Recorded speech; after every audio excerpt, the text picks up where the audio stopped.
Hello, I'm Kelly Parsons. Nice to speak to you today. I am married. We just celebrated our 9-year anniversary this past week, and we're both products of Garland ISD. My mother-in-law even works for Garland ISD. My daughter goes to Herforth. She's 5. She's in the Montessori program. This is her 2nd year, and she's in pre-kindergarten.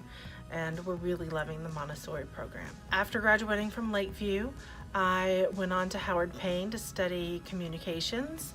My specialization was in television and radio production.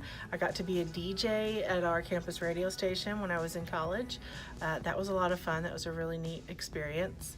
And then public relations was my minor. For the sake of time, here are some other interesting things that you might like to know.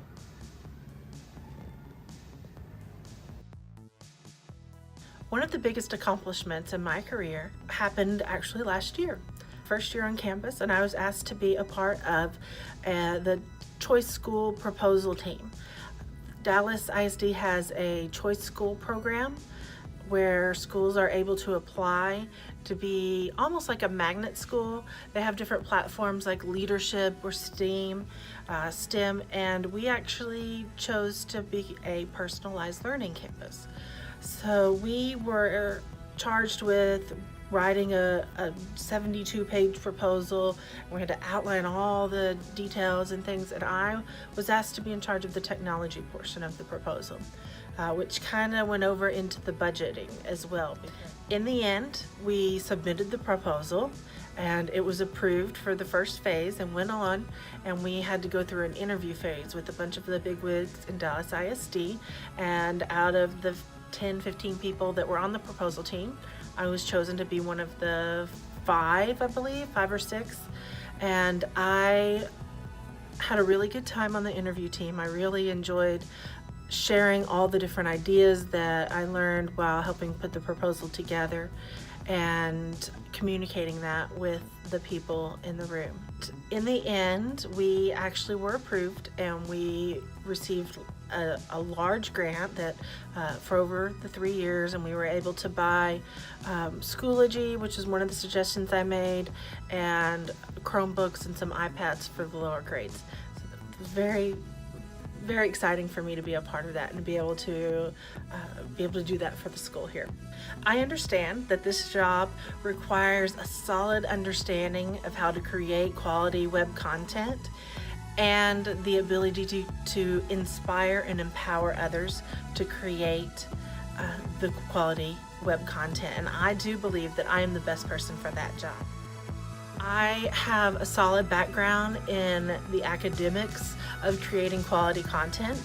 My undergraduate degree in communications taught me how to communicate with people on multiple mediums, whether it's television, radio, print, ads, websites. I've learned some of the basics and the core ideals. I also have had the opportunity to actually curate a couple of websites, my own personal portfolio, the website at Shiloh Terrace Baptist Church when I was a ministry assistant there for a couple of years, and then my school website now. I think that the best way to inspire and empower people to do anything is to give them the power to learn on their own. That's the librarian in me, I guess. That I don't want to hand you the information. I want you to be able to find the information on your own. I want you to be able to look it up, and so that you can go back and find it again, or find information when it has been updated.